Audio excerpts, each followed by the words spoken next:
So in 1977, General Mohammed Siad Barre, having one of the most powerful black armies in Africa, decides, hey, it's time to liberate the third territory.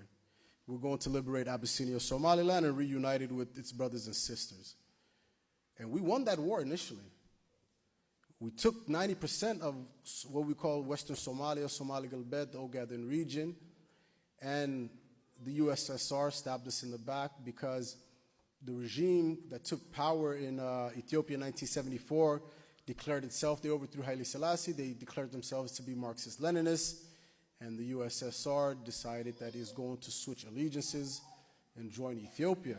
We got all our arms from Ethiopia, from the USSR. So they cut off our arms supply.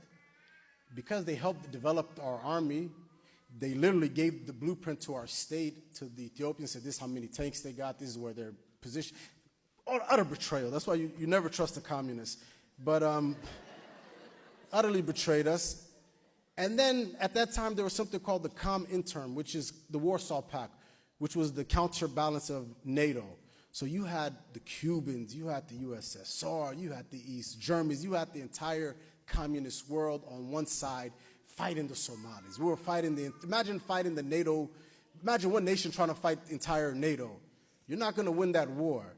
So the Somalis were fighting the entire communist NATO, the Warsaw Pact. There's no way, we're not going to win that war. That's half of the world, and that's a world power backing them. So we lost because we got jumped. We didn't lose in our own capacity, you know.